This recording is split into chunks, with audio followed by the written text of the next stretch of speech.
Hey there, thanks very much for watching this series. We're starting a new bunch of episodes about the SCX3 Bronco. As you saw from our initial review that we did on this channel, I can link it in the top box. You will find out that we love this truck and it has a lot of features for the money. But we decided to do a suspension redo and a scale up, and so in episode 1 today we're going to get this truck somewhat apart and take a look at what's happening underneath. And we thank you very much for coming along for the ride. Well, this is shocking. So this Axial came with these 100mm shocks. Nice aluminum body, but they're 100mm. Here's the difference. You got 100 on the stocks. I'm going to these Proline big bore shocks that are 90s. Why 90s? I think the truck sits just too high. So if I move it down to 90s, then what I can end up getting out of that is actually just a lower ride height. I'm not convinced the springs are going to work, that the springs on these big bores, I may have to change them with the Proline kit. And this eye. It turns out I thought the Proline eye hole was going to fit the Axial eye hole. It's got this spacer pivot ball thing that's all one piece. And the Proline doesn't. The Proline just has a straight hole, and that's it. So I made a bushing for it out of one of these T-hat bushings that's used in steering. So pretty simple spacer, fits right in. I mean, it really is nice. It's really easy, fits right in. Perfect size for this screw spacing. Kind of should have expected that with the steering bushing. And then, of course, I added a 5mm spacer. I'll try to show you that. So basically, I ended up with the same thing. I ended up with a straight bushing instead of a ball bushing and a 5mm spacer. Like, I mean, the job is going to get done just the same. Proline does sell a mount kit for those, so it's a lot easier than you think. But I didn't have the mount kit, so the other end is a simple 3mm rod end. I mean, it's all the same, right? Fits the same, works the same. The main difference is that the 90s from the Proline big bores, they're made for short course trucks or drag cars or that sort of much bigger sort of a vehicle. And so they have a really huge shock body, a really huge piston. Here's the number, by the way. 6063 is the shock number that I used on this all the way around, all four of them. And if you go on Proline website and type in 6063, you'll get all their spring rate kits and everything. So 35 weight oil. Why 35 and not like heavier to slow the motion down? Well, partly because these are big bore shocks, and I might be wrong on this. You guys can comment on this and correct me if I'm wrong, but I think the way that this works technically is if you have a bigger shock bore, you need less oil weight to produce the same shock valving dampening. So if you have a smaller bore, you need a heavier weight oil to produce the same result as a bigger bore with a lower weight oil. That's what I think that's how I think it works. That could be 100% wrong, but that's how I think it works. So, you know, typical, fill up the shock almost to the top and then really slow pump the piston once to get the air bubble from the bottom to come up to the top. And of course, you can tap it. That always works. Tilt it around a little bit. Tap the shock body, and that what ends up happening is that one bubble that's kind of left in the bottom will eventually come out the piston hole. If you don't know what I'm talking about and you've never had a shock apart, there is actually a piston, like a dinner plate inside, that moves up and down with the bottom of the shock. It moves inside the shock. That's called the shock piston. And this has air bleed caps. I love these because they're actual diaphragm pistons. They're diaphragm caps. They have a nice silicone diaphragm. But they also have air holes so that you can squish out all of the air just before you tighten it down that last tiny bit. And I love that. And that's because anything that has a diaphragm in it should have no air in it. So what I'm doing is filling the shock up to the very top. It kind of squirts out a bit out of those air holes, but that's the idea, right? To get rid of the air. Proline has a really good video on how to do their shock assemblies on their actual website, Proline RC. This is similar, but this is what I've always done with shocks, and it's working great, especially with these diaphragm shocks. I really like diaphragm shocks. I said that like 5 times already. Anyway, I have it squished all the way down now, and it's tight, and there's nothing coming out anymore. There's no more air. I mean, that's as tight as I can get it.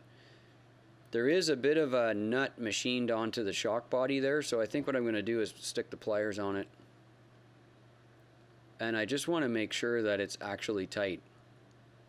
Not too much, honestly, because that little silicone diaphragm squishes between the shock cap and the shock body, and I don't want to damage that or squish it out of the way or whatever. Anyway, yeah, it's fine. So, that's it. Anyways, I'm going to screw this thing, the adjustment, all the way up to the top again. And the reason is I'm trying to get this truck to sit as low as possible. I already lowered the shock size, so it has less extension. That'll make it less floppy. But I still think that I might have to get the spring kit for these. These big bores have a really nice, smooth travel, but the spring rate on the top half, the progressive rate on the top half, is what I want for the whole spring. The bottom half seems a little bit too stiff for me, so I don't think this really light truck is going to actually squish the shock down far enough with its own weight. Now, you'll notice I already have the other 3 on the truck, and that's mostly for the sake of this video. I want to get this one back shock on here and then show you what changes I had to make to have them fit. Because they're big bore shocks, I think I'll get a really nice, reliable, smooth performance out of them, but they also had a bit of a fitment issue on the front, which we're going to go over in a second. But no new hardware or anything. Like, I already showed you that I made that T-bushing, top bushing thing to fit the Proline. That was fine. I'm using exactly the same screws. So I took the screws out that were in the factory shock. I'm using the exact same screws to put the Proline back on. So no change there. But I did change the hole position in the shock tower on the chassis side. So I moved them how would you say this? I moved them closer to the transfer case on the top hole, and then also down one. I'll try to refocus that. So here's the T-bushing. And then the spacer. Give you an idea how that goes together. A little more detail. So that just flops in, and it's not loose, but it's loose enough that the shock can move around a bit without having to worry about it. You know, it won't clunk and it won't bind. That's the whole point. So I did change the shock mounting hole forward and lower, if that makes sense. And that gave the shock body more room to move on the axle so that the spring cups and the larger spring cups and stuff aren't interfering with anything. So you change the screw hole mount, you know, no big deal, right? That just goes right on. I really like the way these feel. I mean, first of all, they were a pretty simple assembly if you do it this way. And the shocks feel really good. But on the truck, the smoothness is unmatched. These are such nice shocks. They're quite pricey, but it's definitely worth it. Because there's no air in them anymore, right? So they're not emulsifier shocks. They're so nice. Anyway, we need to take a look at the front end here. Let me switch this around.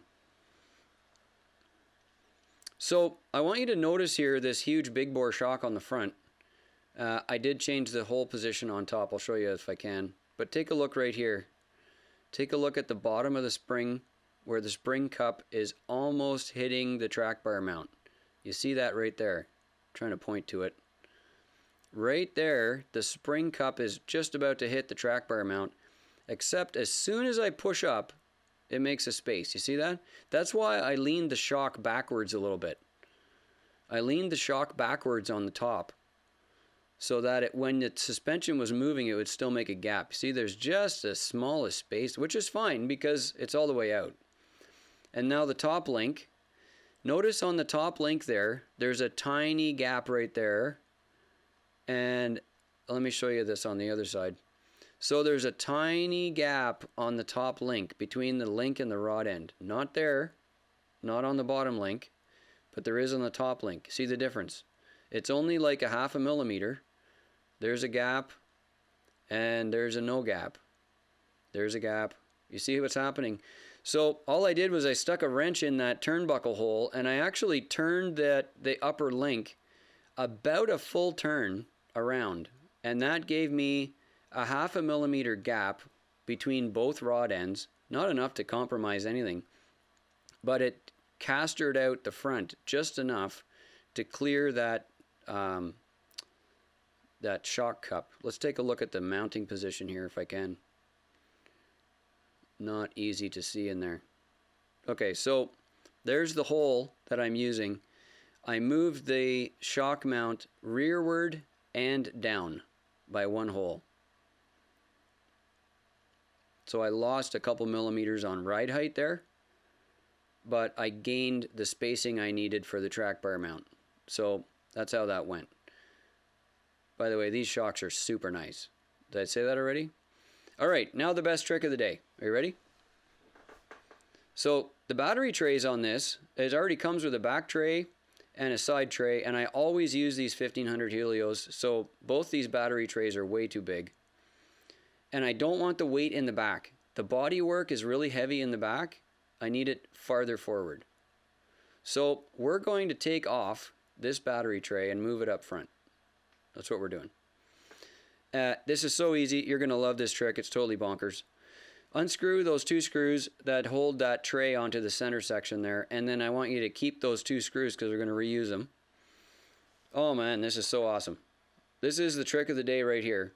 And I think Axial / Horizon, whoever, they figured this out ahead of time and then just asked us to do it, I swear. Okay, look at this. They have, I don't know why they did this, but they have the world's strongest Velcro. This is so annoying. We're going to put this here, and we're going to somehow move this battery tray to the front. There's a focus point. Okay, good. Let's get this battery tray in. So you'll see on the front of the truck that there's actually a space for a servo winch right in front of the scale motor. By the way, good job on the scale motor, Axial. So this thing, man, this Velcro, I'm telling you. Okay, your battery will not fall out with this Velcro. This is ridiculous. Finally. Okay, well, let's get, yeah. Okay. Thank you, Velcro. Okay. Here we go. Now, this tray is going to fit in here somehow, some way. Obviously, I'm going to take those 2 wing things off the sides, and then it should fit really easy, actually. But if you measure the frame size, it's actually still a little bit wider than the frame. So, nah, I think I want the strap out. Maybe I'll turn that around. Yeah, something like that, but down on top of the servo mount. So let me measure the frame here and see how wide that is. I want it to sit right down on the mount and down in the frame. So there we go. I can just lock that and then use it as a scribe for the actual tray. Okay, no problem. I can snip that off with the saw. And then we'll end up with the 2 wings chopped off, I guess. And then that tray should fit right between the rails. So yeah, that's going to be way nicer. All right. I'm not going to unscrew those. I'm just going to saw them off, and we'll be back. Ta-da! You'll see, okay, so servo mount, easy space, and then you'll see that just fits right in. Okay, this was way too easy.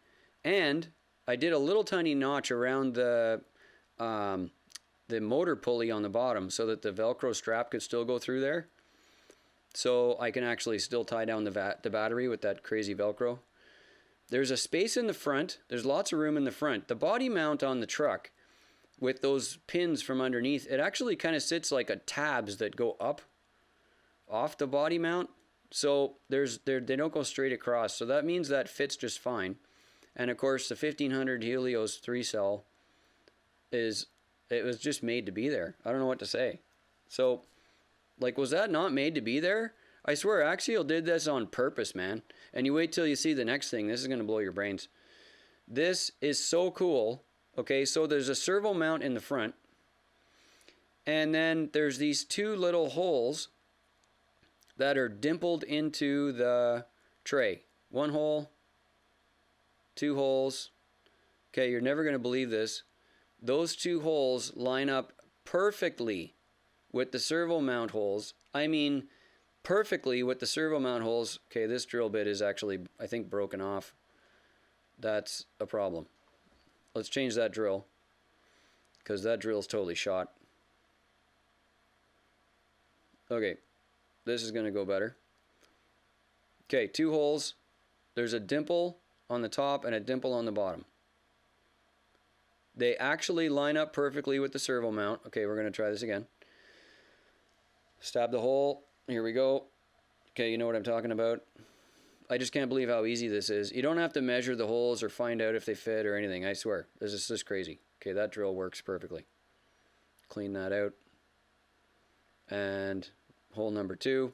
I'm using a 1/8 bit because I need to fit an M3 screw through there, so that's it. And then the 2 screws that you took out of that tray in the first place, you're going to reuse them now. So that tray just fits right in there. You can't even believe how easy this is. That tray fits right in. I'm going to take the screw that I removed from the back, and I'm going to simply install it directly into that front servo mount through the new hole. They dimpled the tray in exactly the right place to put it in the front. Like, I can't even believe it. It's exact. So, can't complain. Now, why am I doing that? Because the bodywork on this truck is so heavy in the back, it's going to end up with a little bit of a rear weight bias, and I don't like rear weight bias in my crawlers. Great for lawn darts and other kinds of fast stuff, but not very good for rock crawling. I want it at least forward of the transfer case by a small bit. By just even a ½ inch is fine. Even an 1/8 of an inch is fine, but forward of the transfer case.